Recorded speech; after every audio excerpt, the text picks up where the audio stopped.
온 세상이 성탄절이라고 메리 크리스마스 하면서 축하 인사를 하는데, 그런데 성경은 이렇게 말씀합니다. 자기가 기뻐한다고 성탄에 참여한 자가 아니고, 옛날에는 통행금지가 있었습니다. 그래서 유일하게 1년 중에 하루 24일 저녁만 통행금지가 없었을 때에 사람들은 아주 기뻐했습니다. 올라이트 할 수 있다고. 그렇게 기뻐하는 사람, 예수 믿는 사람이 아니죠. 예수님이 이 땅에 오신 이유는 방금 찬양대 찬양한 것처럼 잃어버린 아들을 찾으러 오셨어요. 창세전에 하나님 택한 백성들이 있는데 잃어버렸으니까 그 잃어버린 자를 찾으러 오셨는데, 그 예수님의 오신 뜻과 이유를 알지 못하고 그저 즐길 수 있다고 기뻐 뛰고 노는 자들, 그 주님과 아무 상관없는 일이란 말이죠. 그래서 예수님께서 2000년 전에 오셨을 때에 아무도 영접하는 자가 없었습니다. 물론 아주 그 당시에 가장 가난하고 가장 비천했던 목동들, 그들에게만 하늘의 영광이 선포되었습니다. 물론 동방박사들이 별을 보고 찾아왔지만, 그러나 예수님은 어느 누구가 이렇게 환영한 성탄절이 없었습니다. 그러면 성탄절 왜 이렇게 많이 바뀌어졌느냐? 이게 세속화되어 버리고 상업주의 되어 버리고 이상한 다른 절기, 이교 문화가 들어와서 성탄절이라는 이상한 절기가 변질되어 버렸습니다. 이건 나중에 결론적으로 오늘 본문에 있으니까 그때 말씀드리려 하고요. 그래서 예수님께서 이 땅에 오신 이유는 잃어버린 자를 찾으러 오셨는데, 그 잃어버린 자는 어떤 자인지 오늘 말씀하고 있어요. 오늘 본문의 말씀을 보겠습니다. 4장 8절입니다. 그러나 너희가 그때에는 하나님을 알지 못하여 본질상 하나님이 아닌 자들에게 종노릇 하였더니, 예수님을 믿는다는 것은요, 예수를 믿기 전과 이후가 달라집니다. 예수 믿기 전, 예수 믿기 이후 달라져요. 분명히 달라집니다. 여기서 제가 예수 믿고 나서 윤리도덕적으로 많이 착해졌다, 뭐 어떤 행을 못했다, 그런 차원이 아니에요. 그래서 지금도 논쟁은 많아요. 예수 믿기 이전과 예수 믿기 이후에 달라지는 게 있느냐 없느냐. 여러분 어떻게 생각하세요? 예수 믿기 이전과 이후가 달라짐이 있습니까 없습니까? 있어요? 어떤 게 달라집니까? 일요일날 교회 오는 거요? 이건 예수 안 믿어도 올 수 있어요. 그래서 이 논쟁이 굉장히 많거든요. 달라지느냐 아니다. 분명히 달라집니다. 그 달라짐은 삶의 방향이 달라지는 겁니다. 삶의 목표점이 달라지는 거예요. 예수를 믿기 전에는 어떻게 살았을까요? 예, 눈에 보이는 세상이 전부인 줄 알고 사는 겁니다. 예수 믿고 난 이후에 사는 삶은 어떻게 달라져요? 아, 이 세상은 전부가 아니구나. 이 세상은 잠시 있다가 사라질 것이구나. 우리 주님 만드는 영원한 나라가 있구나. 그거 알고 믿는 거예요. 그런데 많은 사람들이 교회를 다니면서도 구하고 찾는 바가 없어질 것, 사라질 것, 땅의 것 찾는다면 아직도 그 사람은 예수를 믿는다고 할 수 있을지 잘 모르죠. 우리는 그 사람 속마음 우리가 다 잘 모르니까. 그러니까 예수를 믿고 달라지느냐 아니 달라지느냐. 제가 51년을 살면서 51년 동안 몸무게가 69kg을 넘은 적이 없어요. 저는 평생에 내 몸무게는 안 달라질 거라 생각했습니다. 가장 컨디션이 좋을 때가 69kg였거든요. 근데 최근에 70kg, 10g 됐어요. 목욕탕 들어가면 69kg, 70kg 밑에 내려가고. 그게 뱃살이 조금 나왔어요. 저는 평생 뱃살이 없을 줄 알았는데 이 나이살이라 그런지 조금 달라지더라고요. 제가 그걸 보면서 여러분 예수 믿는 것도 예수 믿기 이전과 이후가 요 정도라도 뭔가 다른 게 있지 않을까. 요 정도로 여러분 50년 예수 믿으면 뭔가 좀 달라지는 게 있지 않을까. 그 달라짐이 뭔지를 한번 추적해 보자는 겁니다. 그래서 너희가 하나님을 알지 못할 때는요, 뭐였어요? 예수 믿기 전에는 뭐라고요? 본질상 뭐라고요? 진노의 자식. 본질상 진노의 자식이었습니다. 그래서 하나님이 아닌 자들, 즉 우상들에게 종노릇하고 살았습니다. 예수 믿기 이전에는 본질상 진노의 자녀인데, 그 본질상 진노의 자녀가 뭐냐? 우상을 섬기고 살았다는 거죠. 그 우상이 뭡니까? 하나님보다 더 사랑하는 게 전부 우상이에요. 이거 우리 유치부 아이들도 알아요. 하나님보다 더 사랑하는 게 우상이라는 거. 그래서 본질상 하나님의 진노가 임해야 마땅한 자들이 예수 믿기 이전이고, 예수 믿고 나면 본질상 진노에서 이제 벗어나는 것을 말합니다. 그러면 먼저 뭘 알아야 되냐면 예수 믿기 이전에 어떤 삶이냐는 거죠. 본질상 진노의 자녀가 뭐냐 이 말입니다. 그게 로마서 1장 18절에 보면 하나님의 진노가 불의로 진리를 막는 모든 사람들에게 임한다고 말씀합니다. 그럼 이 하나님이 이 세상을 볼 때에 의롭지 못한 것이 가득하니까 거기 하나님의 진노가 임하는데 그 의롭지 못한 모습이 뭐냐라고 하면 아까 기도하실 때 참 잘 기도하셨잖아요. 예수님이 우리의 주인인데 내가 주인인 양 하고 사는 것, 이게 하나님 보실 때는 진노예요. 너가 너 인생의 주인이 아니고 내가 주인인데 너가 너 인생의 주인인 줄 착각하고 사니까 이게 진노라는 거예요. 근데 세상 사람은 아무도 몰라요. 아니, 내 인생 내 것인데 왜? 누가 잔소리 하느냐 말이지. 애들도 부모가 잔소리하면 싫어합니다. 근데 내 나이가 이제 50, 60대가 교회까지 와서 저 젊은 목사한테 내가 이런 잔소리 들어야 되겠나? 이런 마음 드시잖아요. 제가 여러분들에게 잔소리할 이유가 없습니다. 하나님 말씀이 그러하다고 전할 뿐이에요. 뭐 기분 나쁘면 양해가 들으시기 바랍니다. 여러분, 이 세상에 신이 있습니다. 마귀가 있어요. 귀신이 있단 말이에요. 이들이 하는 일이 뭐냐면 복음이 안 들리도록 만듭니다. 복음이 안 들리도록. 복음은 뭔지 아세요? 딱 두 가지 같이 전해야 됩니다. 하나님 여러분을 사랑합니다. 하나님 여러분 놀라운 기회를 가지고 있습니다. 하나님 믿기만 하면 복을 줘. 이거 엉터리 복음이에요. 그런 복음 아니에요. 그냥 믿기만, 입으로 믿는다고 말만 했어요. 구원받습니다. 그런 게 어디 있습니까? 십자가와 함께 못 박혀 죽는 거예요. 이게 복음이거든요. 그럼 왜 십자가에 못 박혀 죽어야 되느냐면 우리가 예수 믿기 이전에 전부 다 뭐 아래 있었다고요?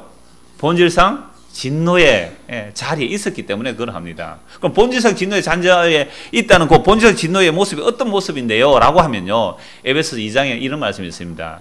우리가 허물과 죄로 죽은 상태가 뭐냐면 이 세상 풍속을 따르는 겁니다. 이 세상 풍속을 따르고 자기 육체의 욕심을 원하는 대로 살아가는 것, 이게 본질상 진노의 잔이에요. 뭐 흉악한 살인 뭐 이런 죄가 아니에요. 무엇을 따라 살아가는 거요? 이 세상 풍속을 따라가는 것. 여러분, 우리가 이 땅에 태어나서 대한민국에 태어나니까 대한민국 문화 속에서 살아갑니다. 유교 정신 아래서 살아가잖아요. 부모에게 효도하고 나라에 충성하고, 그죠? 가정 화목하게 살고, 그러면 성공한 가정이라 그러잖아요. 근데 부모의 효도하고 가정 화목하게 잘 지내고 행복하게 살아도 그것 자체가 뭐라고요?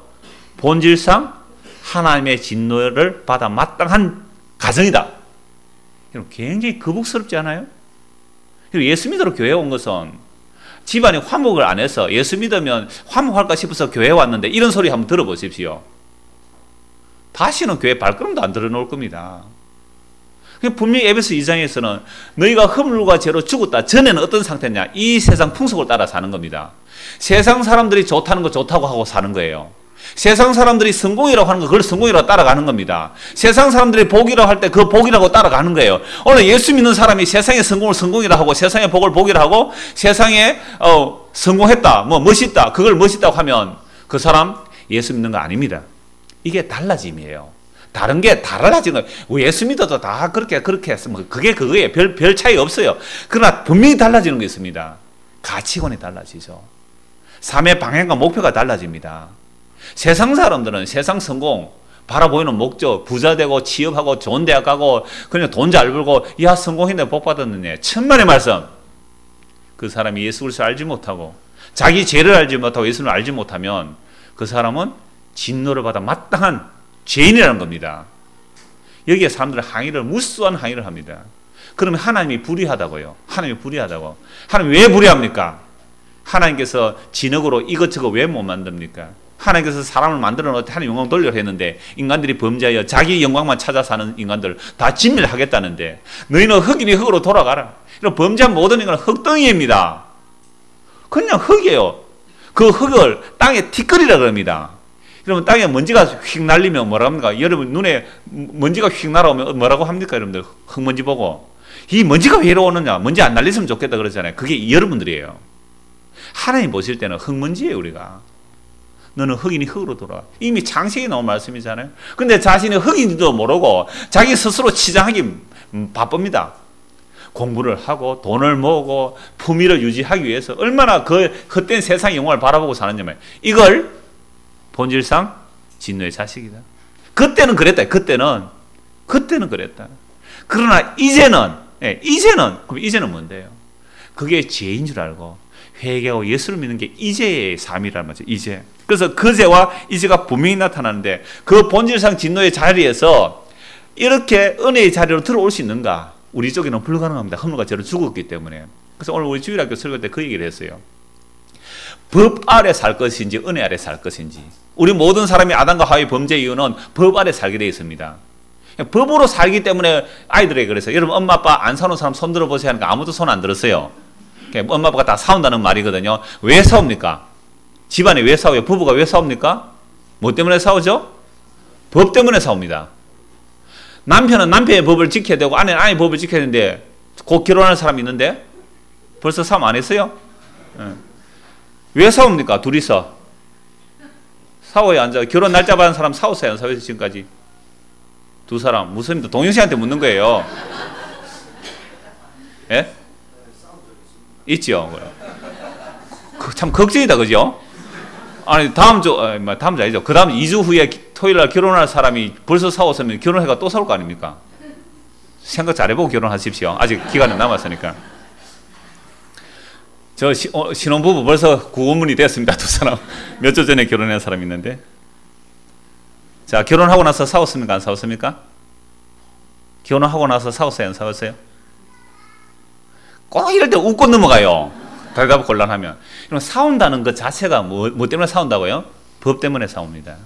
근데 은혜 안에 들어오면요, 은혜 안에 들어오면 괜찮아. 여보 나 오늘 사고 쳐서 괜찮아. 여보 나 오늘 카드 또 하나 꺼서 괜찮아. 뭐 어차피 없는 거 쓰고 살자. 괜찮아. 그래서 여러분들 이래 경락 마사지 이런 거 비싸잖아요. 그거 갈 때는 반드시 현금을 쓴다면서요? 저도 들었어요. 현금을. 왜요? 카드 끄면 남편이 보고서 야 한 달에 150만 원 이거 어디 있어서 뭐 미용샵에 미쳤나 이러거든요. 그래 항상 현금을 쓴대요. 안 들키려고. 그런데 150만 원 끌고 가도 은혜 가운데 있으면 뭐랍니까? 여보 당신을 내가 참 마사지 잘해줘야 되는데 못해서 미안해. 잘했어. 은혜 안에 사는 거잖아요. 야, 나 다음부터 이제 카드 팍팍 끌어가야 되겠다. 그런데 성경 또 이럽니다. 이 썩을 것이 썩지 않을 입을 것이니까 그 썩을 것 너무 치장하지 마세요. 썩을 것 너무 치장하지 않아도 돼요. 아프거나 힘들고 정말 힘들어서 못 일어나겠거들랑 그럼 치료도 하십시오. 자기 아름다움을 가꾸는 거 영원하지 못합니다. 고운 것도 헛되고 아름다운 것도 거짓다나 여호와를 경외하는 여자가 칭찬을 받으리라. 그러니까 세상살이하고 지금 뭐예요? 이전과 이후를 지금 얘기하는 겁니다. 예수 믿기 이전의 삶의 방향 가치관, 예수 믿고 나서의 삶의 방향 가치관, 이걸 얘기하는 거죠. 전과 이전이 그렇게 다릅니다. 그래서 전에는 본질상 진노였는데, 자 그래서 하나님의 아닌 자들 저 우상에게 종노를 했는데, 이제는 너희가 하나님을 알 뿐 아니라, 적어도 예수 믿는다는 것은 하나님을 아는 거거든요.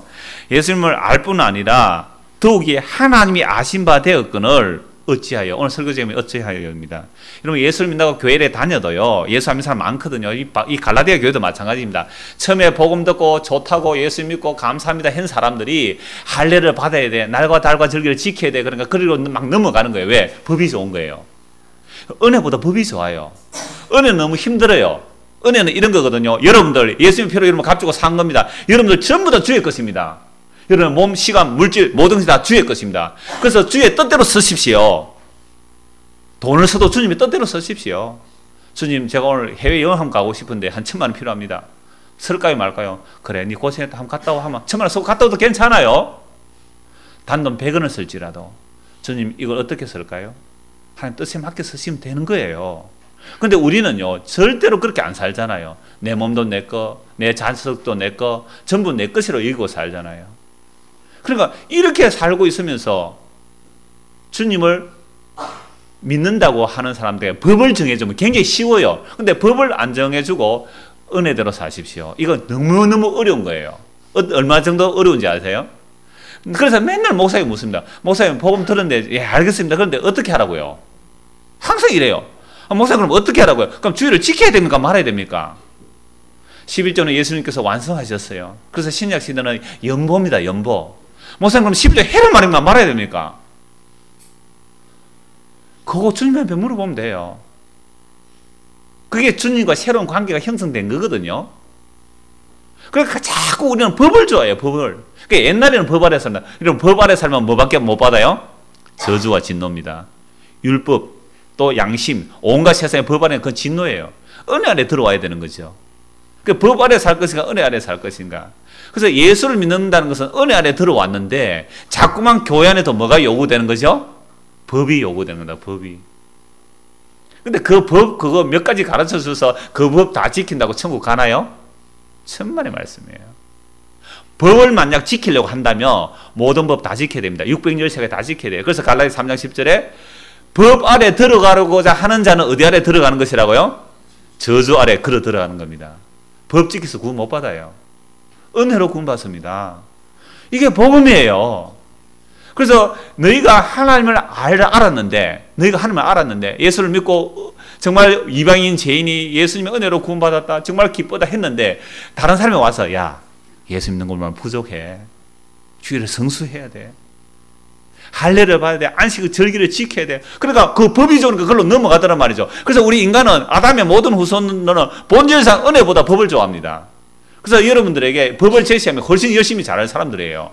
훨씬 열심히 잘할 사람들에게 법을 제시 안 하고 은혜를 얘기했더니 제가 2주 전에 좀 심한 말을 했습니다. 이건 법 아래 있는 사람도 아니고 은혜 아래 있는 사람도 아니고 뭐가 되어버렸어요? 혼합이 되어버려요. 혼합. 제가 그거에 인종차별적인 생각 같아서 내가 그 단어 취소합니다. 혼합이 되어버렸어요. 법 아래 있는 것도 아니고 은혜 아래 있는 것도 아니고 법과 은혜가 혼합되어 있는 혼합 상태. 이 가톨릭이거든요. 가톨릭에서 종교개혁을 왜 했느냐면 은혜와 법을 혼합시켜 버렸습니다. 가톨릭이. 그래서 우리는 오직 은혜다 하고 종교개혁을 해 나왔거든요. 그러니까 은혜라고 종교개혁을 했다면 종교개혁을 했다는 것은 오직 성경만이 우리의 진리입니다. 전통 아닙니다. 교황이 만드는 법이 아닙니다. 총에서 만든 법이 아니에요. 성경만이 우리가 진리로 받아들입니다. 그게 개혁이잖아요. 그런데 이걸 은혜하고 법하고 짬뽕해버리는 게 가톨릭이잖아요. 그래서 가톨릭에서 구원가는 교회 안에 들어가야 구원받습니다. 가톨릭 교회 안에 들어가야 구원받는 거예요. 예수 믿어서 구원받는 게 아닙니다. 이게 은혜와 법이 섞여버린 겁니다. 요 모습에서 개혁해 나온 교회들이 오늘날 수많은 법을 만들어냅니다. 왜? 은혜를 얘기해보니까 못 알아듣거든요. 여러분, 은혜 알아듣는 사람 너무 귀해요. 은혜를 못 알아듣으니까 이 은혜에다가 뭘 첨부를 하는 거죠? 법을 적용시키는 겁니다. 그러니까 법을 적용시켜야죠. 그러면 목사님, 교사는 몇 살까지 하면 됩니까? 예, 70년이 정년 은퇴입니다. 그러면 신경질 다 내더라니까요. 왜 물어요? 찬양대는 몇 살까지 하면 됩니까? 목소리 안 나올 때까지 하면 됩니다. 그러니까 사람들마다 그 기준을 어디에 두느냐 하니까 자기에게 둬요. 그러니까 어떤 분은 한 50살까지는 해라. 왜 50살까지만 합니까? 그러니까 사람들은 은혜의 체제 아래 살아가는 것보다 법 아래 체제 살아가는 게 좋아해요. 왜? 법은 몇 가지만 지키면 편하잖아요. 근데 은혜 아래 들어가는 게 사사건건이에요. 사사건건. 뭐든지 다 물어봐야 돼요. 뭐든지. 그게 사랑하지 않는 관계거든요. 너무 힘드는 거예요. 사랑하면 뭐든지 다 물어봅니다. 자기야, 나 오늘 뭐 입고 갈까? 물어봐잖아요. 이거 입어, 청바지 입어, 이러잖아요. 그거 행복한 거예요. 근데 법 아래 들어가면 몇 가지만 하고 은혜 아래 들으면 사랑하지 않을 때는 너무 힘드는 거죠. 그 이야기입니다. 여러분, 예수를 믿기 이전에는 법 아래 살아갑니다. 예수 믿고 나면 뭐 아래 살아가요? 은혜 아래 살아가요. 그래서 다시 9절입니다. 같이 한번 읽겠습니다. 9절요. 이제는 너희가 하나님을 알 뿐 아니라 더욱이 하나님이 아신 바 되었거늘 어찌하여 다시 약하고 천박한 초등학문으로 돌아가서 다시 그들에게 종노릇 하려 하느냐. 자, 이제는, 전에는 뭐였어요? 뭐 아래 살았습니까? 법 아래. 이제는 어디에 살아요? 은혜 아래. 은혜 아래 산다고 하는데 은혜 아래로 산다는 것은 하나님을 아는 겁니다. 하나님이 어떤 분인지 아는 거예요. 그 하나님이 이 땅에 오신 분이 누구죠? 예수님이잖아요. 십자가 못 박으신 그분이 예수님이세요. 우리의 창조주시란 말이죠. 그래서 이 하나님을 우리가 압니다. 그런데 문제는 그 다음입니다. 더욱이 하나님이 아신 바 되었거늘. 여러분들이 하나님을 안다고 그래요. 그런데 문제는 하나님이 여러분을 아십니까? 여러분들이 이상으로 알죠? 모르십니까? 저를 잘? 예, 넓은 게 이장호 목사입니다. 오늘 처음 보신 분도 계셔서. 예, 저 넓은 이장호 목사입니다. 아, 저 사람이 이장호 목사구나 라고 알 수는 있지만 제가 여러분들 다 알겠습니까? 여러분 탤런트 이장호가 있어요. 가수하다 요즘 탤런트 하는 이장호가 있더라고요. 허여물가에 생겼더라고요, 아가. 근데 우리가 이장호 텔레비 보면 다 알죠, 그죠? 그래서 저 천안에 있는 집사님이 문자가 왔어요. 목사님, 네이버 검색에서 이장호가 1위가 되었습니다. 이장호 1위가 뭐 우결에서 우리 우결 이런 어른들 잘 몰라요. 우결하는 그런 게 있어요. 이렇게 남자 여자 일부러 결혼한 척해서 사는 게 있습니다. 거기서 나오고 이러니까 우결이 네이버 검색 1위가 떴대요, 이장호가. 그러면 우리가 이장호를 안다 그럽시다. 근데 그 이장호 이름을 아시겠어요? 그 이장호 이름을 알아요. 우리가 하나님 안다 그러잖아요. 교회도 나오고 성경에 하나님이 계시고 삼위일체도 성부 성자 성령 예수님 십자가 이거 안다 그래요. 근데 문제는 예수님이 우리를 아느냐 이 말입니다. 하나님 우리를 아느냐. 무슨 말씀이 있었어요? 마태복음 7장에 보면 주여 주여 하는 자마다 천국에 들어가는 게 아니라 그랬어요. 입으로 믿고 마음으로 시인하면 천국 간다면서 아니래요. 주여 주여 하면서 심지어 주의 이름으로, 여러분 귀신 이름 아닙니다. 주의 이름으로 귀신을 쫓아냈어요. 예수 이름으로 명하는 귀신이 나가는데 진짜 귀신이 나갔어요. 예수 이름으로 명해서 귀신이 쫓겨나갔단 말이에요. 그런데도 그 사람 나 너 모르겠다는 거예요. 주님께서 그날에. 무섭잖아요. 주의 이름으로 내가 선교를 사러 나갔습니다. 주의 이름으로 예배당을 엄청나게 지었습니다. 주의 이름으로 내가 이 일도 했고 주의 이름으로 내가 엄청난 구제를 했습니다.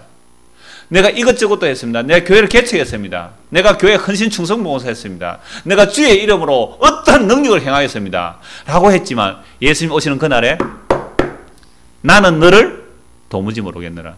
내가 하나님이 나를 아는 증거가 뭐예요? 그러면서 하시는 말씀이 이 불법을 행하는 자들아 떠나가라 그랬습니다. 주의 이름으로 귀신 쫓아내는 것이 능력이 있어요. 주의 이름으로 귀신을 하나 못 쫓아내려고 맨날 삘삘한 그게 능력이 있어 보입니까? 주의 이름으로 큰 업적을 이루어내는 것이 능력이 있어 보여요. 주의 종 같아요. 주의 이름으로 하면서도 맨날 개척교회에서 벗어나지 못한 그 사람이 능력이 있어 보여요. 세상이 보는 관점이 뭐겠어요? 나는 주의 이름으로 이렇게 큰 비전을 이루어냈습니다. 이렇게 꿈을 이루어냈습니다. 주님께서 뭐라고 말씀하신다고요? 나 너 도무지 모르니까 떠나가라. 불법을 행하는 자들아.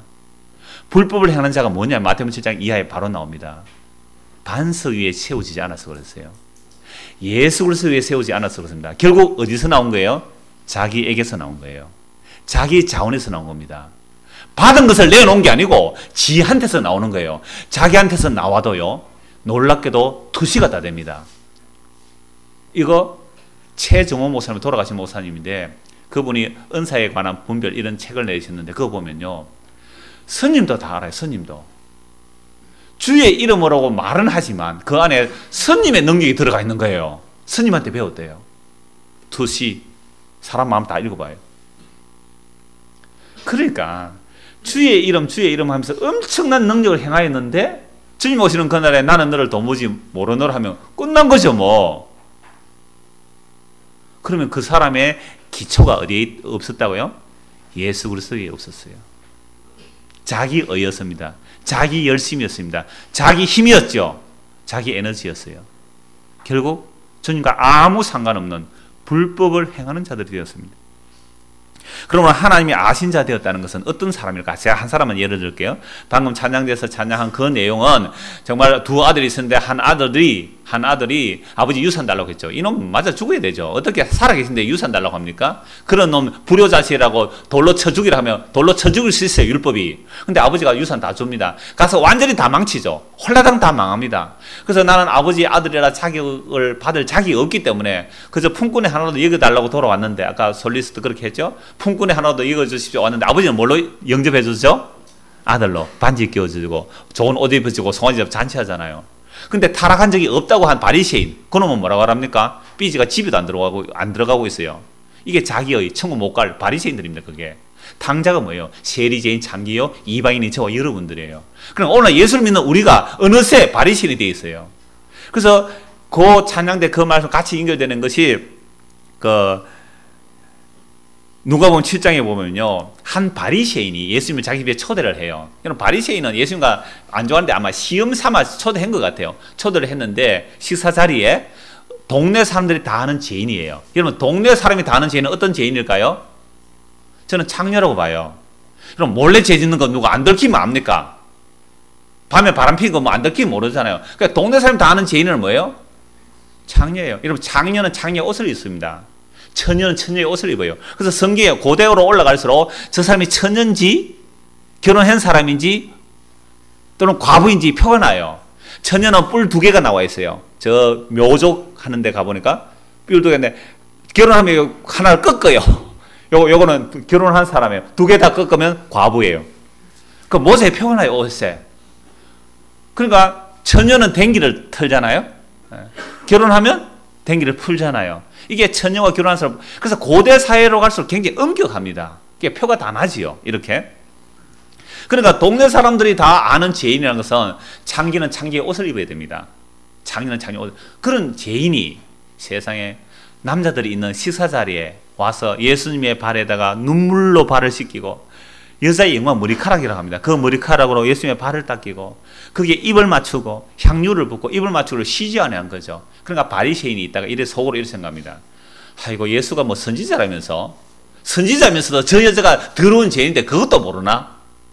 더러운 사람이 만지면 자기가 부정하게 되는데 자기가 선지자라면 그거 알아야지. 속으로 생각했는데, 여러분, 예수님은 우리를 지으신 분입니다.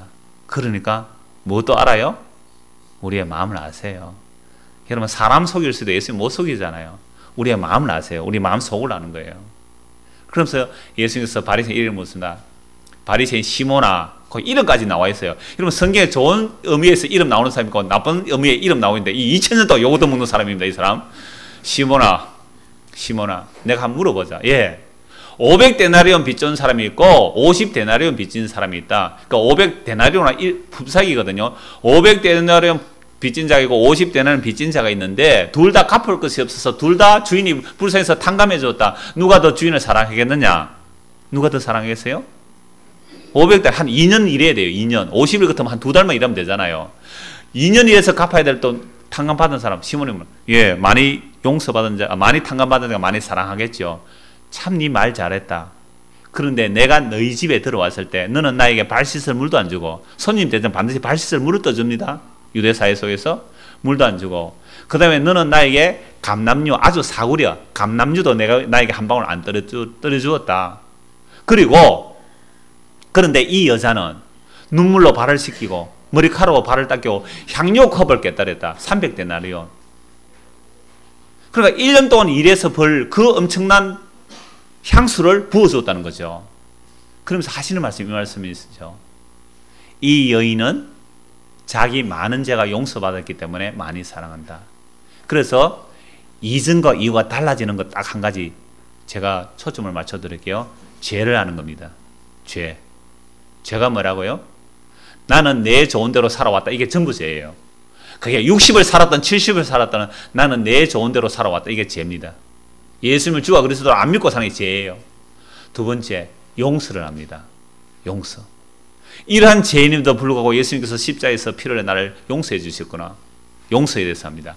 그래서 죄를 알고 용서를 받은 사람은 반드시 뭘 하게 되죠? 예수님을 뭐 하게 된다고요? 사랑합니다. 예수님을 사랑해요. 이게 하나님이 아신 바 된 자예요. 여러분들이 예수님을 사랑하는지 안 하는지 저는 몰라요. 여러분들 교회 오는 것 예수님 사랑해서 올 수 있어요. 예수 사랑해서 올 수 있어요. 근데 교회 오는 것이 아내가 가사에서 할 수 없이 오는 수 있어요. 가정이 하필해서 올 수도 있어요. 그러나 분명히 이거는 있어야 돼요. 자기 죄를 알고 용서를 받고 그 다음에 예수님을 사랑해야 돼요. 그래서 여러분들이 직분을 맡기는 것은 일 잘하라고 맡기는 절대 아닙니다. 일은 천사가 더 잘해요.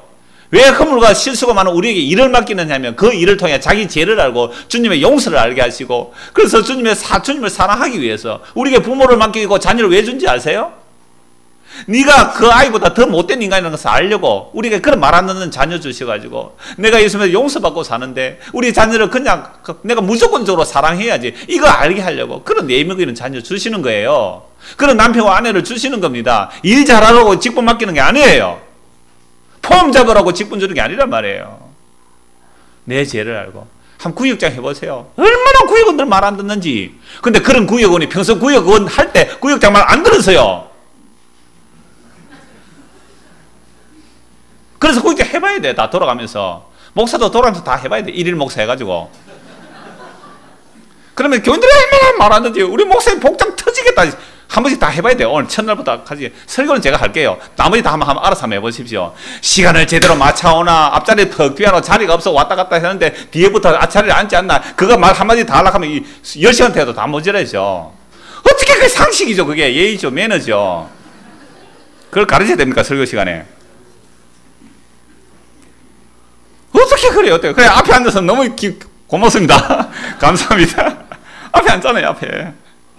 어떤 분이 그랬어요. 목사님 말씀 줘서 왔다면서요. 근데 왜 안길래 뒤에 앉아요? 순 거짓말이 돼. 예. 절반밖에 못했는데 5분밖에 안 남았습니다. 자, 우리 예수 믿기 이전에는 자기밖에 모릅니다. 하나님을 믿어도 누구를 위해서 믿어요? 자기를 위해서 믿고, 천국 가고 싶어서 믿고, 이거 전부 자기를 위한 거예요. 예수님을 제대로 알고 나면 뭘 안다고요? 죄, 그 다음에 용서, 그 다음에 사랑. 하나님이 우리를 보고 안다 할 때 하나님이 알아요. 우리 마음에서 예수님을 사랑하는지 안 사랑하는지 알잖아요. 사랑하는지 안 사랑하는지. 그건 여러분과 주님과의 관계죠. 그게 아는 자들입니다. 그래서 자 9절 이제 너희가 하나님을 알 뿐 아니라 더욱이 하나님이 아신 바 되었거나 어찌하여 다시 약하고 천박한 초등하면 어디로 들어가요? 법 아래로 돌아가느냐. 왜 할례 받느냐. 왜 절기 지키느냐.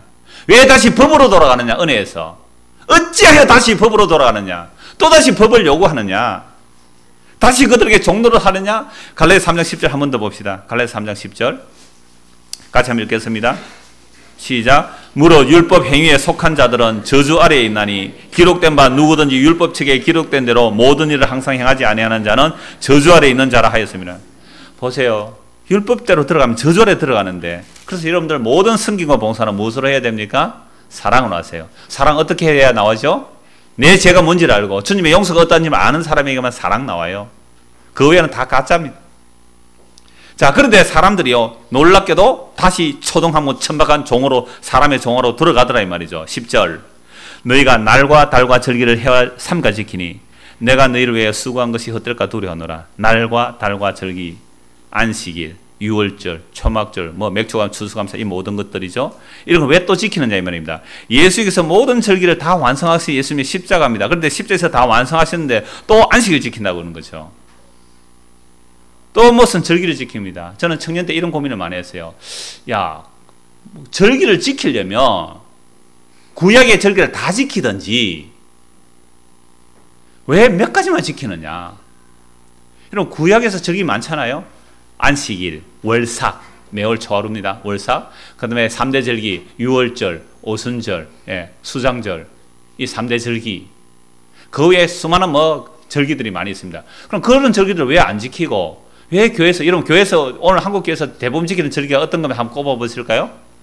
첫째, 맥주감사, 또요? 추수감사, 부활절, 또요? 성탄절, 또요? 성우영신예배, 또요? 자, 이런 것들이 있죠. 그래서 제가 청년 때 보면 한 주 전쯤 이제 성탄절 한 주 전 그 앞에 주 같으면 성탄절 설교를 하면서 꼭 뭘 얘기합니까? 설교 시간에? 성탄절 뭘 해라 그러죠? 감사헌금 해라는 거죠. 그것도 기준도 정해줍니다. 적어도 11조만큼은 성탄절 감사헌금을 해라고. 근데 다른 교회에서 열심히 하던 분이 저희 교회 오면 3개월 안에 다 사라집니다.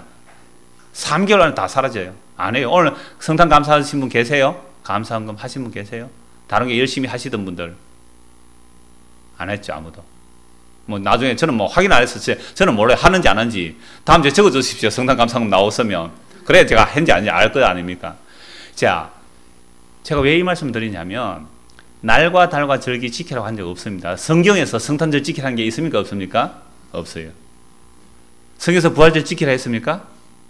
없어요. 맥주감사, 추수감사 율법이잖아요. 맥주감사 율법인데 왜 지킵니까? 물론 우리가 농경사회 속에서는 맥주감사, 추수감사 지킬 수 있죠. 그래서 하나님 감사합니다 할 수 있어요. 근데 우리는 산업사회잖아요. 그러면 그 의미들을 말해줘야 되는데 모든 절기들이 다 예수 그리스도로 증거되고 예수님 십자가 완성 이후에는 우리가 날과 달과 절기 지키는 아닙니다. 그래서 지금 우리가 성탄절 얘기도 안 해요. 주보는 할 수 없이 성탄절 주보에 만드는 데서 그래 나왔으니까. 여러분 예수님 생일 지키라고 안 했습니다. 예수님 생일 축하하라고 안 했어요. 성경에서. 사도들도 안 그랬습니다. 그럼 왜 성탄절이 생긴지 아세요? 성탄이 생긴 이유는 로마가 기독교를 박해하다가 그 다음에 공인하고 기독교 아예 국교로 만듭니다. 로마가 기독교 국교가 되니까 로마가 지배하는 모든 나라들을 기독교화 시켜야 되는 겁니다. 그래서 껍데기만이라도 기독교 옷을 입히고 싶은 거예요. 그게 크리스마스예요. 그래서 12월 25일 모든 이방인들이 태양절이라고 태양 숭배하는 우상 숭배 날이 가장 큰 절기인데 그 가장 큰 절기에 뭘 섞어버리죠? 예수님 탄생을 엎어버리는 겁니다. 성경에 그런 거 하라고 안 그랬어요. 로마 교회가, 로마 교황이, 로마의 황제가 기독교라는 의미로 세계를 지배하고 싶은 마음으로 껍데기만 칠해놓은 거예요. 속은 하나도 예수 안 믿는데 그냥 이방 축제하면서 메리 크리스마스 하고 있어요. 크리스마스는 크라이스트 미사는 예배거든요. 엉터리입니다. 크리스마스 말하면 틀린 거예요. 그게 크리스마스는 말 틀린 거예요. 뭘 예배예요? 제사예요 지금? 그럼 오늘 교회가 전부 다 그냥 넘어가잖아요. 물론 이런 의미는 있을 수 있어요. 예수님 이 땅에 오셨으니까 그 예수님 오신 우리가 기억하기 위해서 찬송하고 감사할 수는 있어요. 그러니까 이걸 절기 형식으로 만들지 말라 이 말입니다. 그래서 제가 처음에 여러분들 만났을 때에 부활절 안 지킵니다 이랬더니 흰 소복 입고 온 할머니들이 놀랐어요. 막 화내고 이러더라고요. 왜 이럽니까? 목사님 이상한 목사입니다. 부활절 왜 소복 입고 왔는데 누가 흰 소복 입고 와서 부활절 지키라 했어요? 누구 죽었습니까? 예수님 살아나셨는데요. 전부 엉터리예요. 그런데 제가 곰곰이 생각해 신학교로 가고 목사가 되고 보니까 왜 이런 절기를 지키려 할까? 전부 다 무엇과 연결되죠?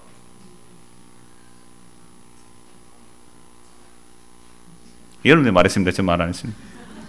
문제는 그거예요. 결국 이런 것들이 사람들에게 여러분들 이렇게 하면 복을 받습니다 하니까 바친 이유가 뭐예요? 여러분들 복 받으려고 받으셨잖아요. 복 받으려고 받으셨잖아요.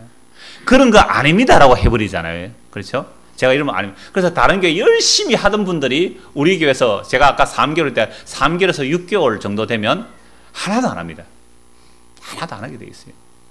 그러니까 여러분들은 평소에 돈을 사랑했지 주님을 사랑한 게 아니라는 게 여실히 증명되는 것이 우리 교회 현장이에요. 다시 한번 말씀드립니다.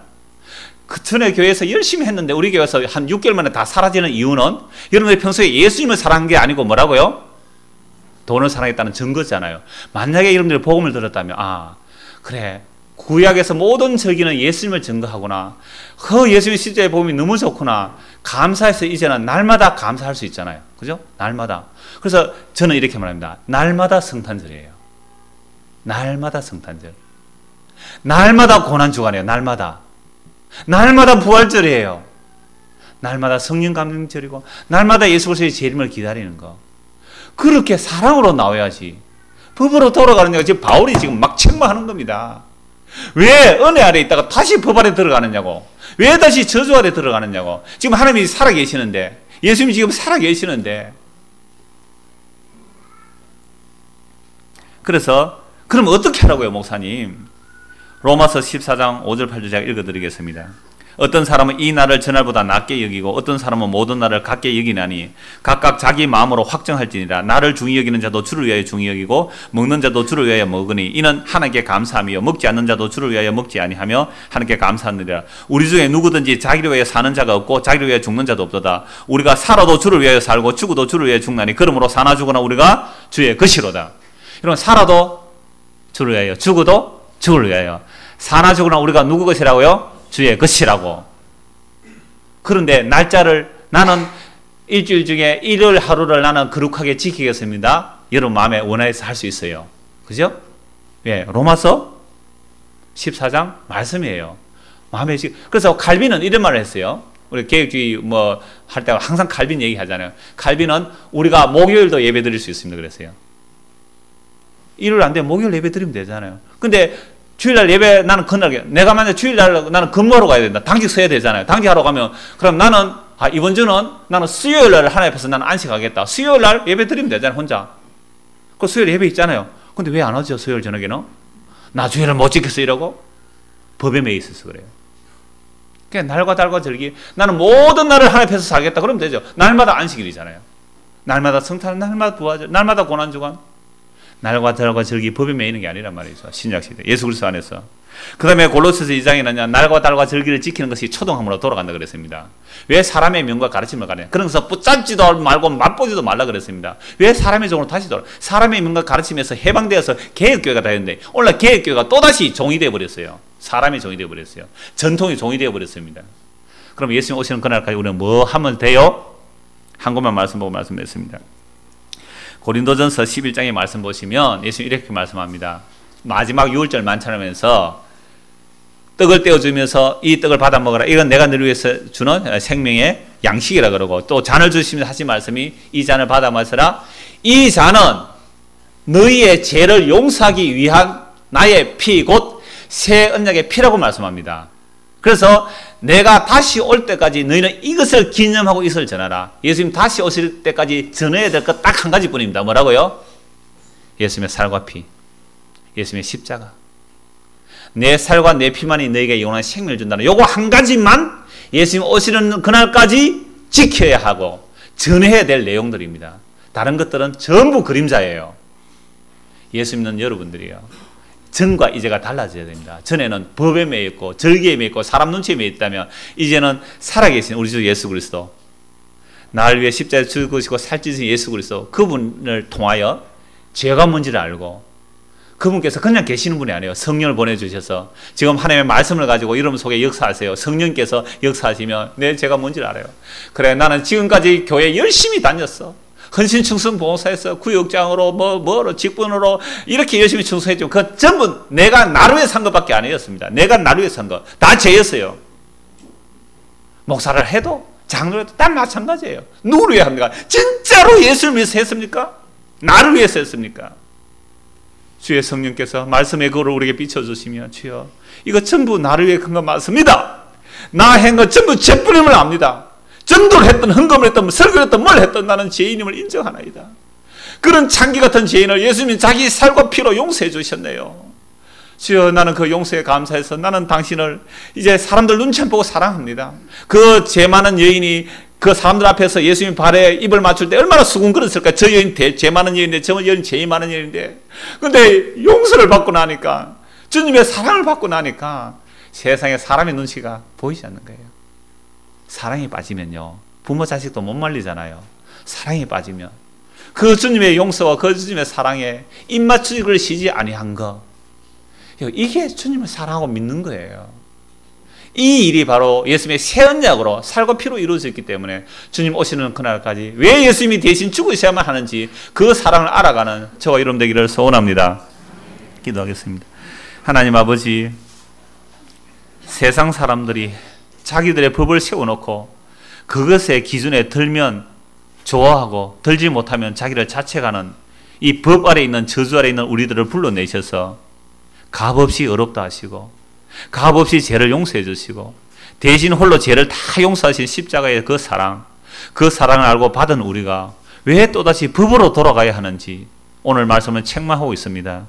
법에서 은혜로 들어왔다면 이제 은혜에서 은혜로 가야 하고 용서에서 용서와 긍휼과 긍휼로 가야 하겠습니다. 그러나 아직도 우리 마음속에는 우리의 형제를 제대로 용서하지 못했습니다. 아내와 남편을, 우리의 자녀를 나의 법을 가지고, 나의 잣대를 가지고 용서하지 못했습니다. 이게 무슨 예수를 믿는 모습이겠습니까? 이게 무슨 예수님의 용서를 받은 자의 모습이겠습니까? 이 마지막 주간, 이 잠시의 시간 동안 주님 옆에 우리의 죄를 고백합니다. 나의 이 죄가 예수님을 십자가 못 박여 죽은 죄가 됩니다. 이런 죄를 용서하시기 위해서 예수님이 오셨는데 예수를 믿는다고 하면서도 아직도 내 마음의 법을 가지고 사람을 재단하고 판단합니다.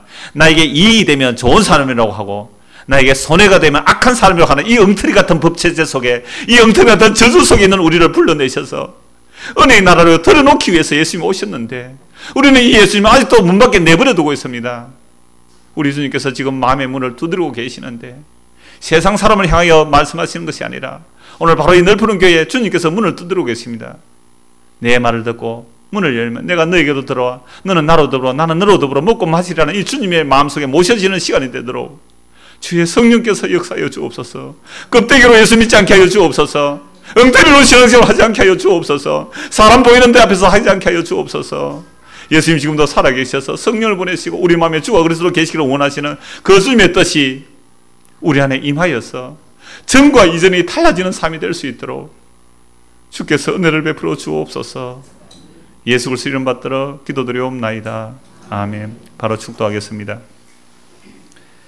지금은 우리 주 예수 그리스도의 은혜와 하나님 아버지의 무궁하신 사랑과 성령의 인도와 교통과 내주하심이 예수님 때문에 전과 이제가 달라지기를 소원하는 주의 모든 백성들 위해 지금부터 영원토록 함께 있을지어다. 아멘.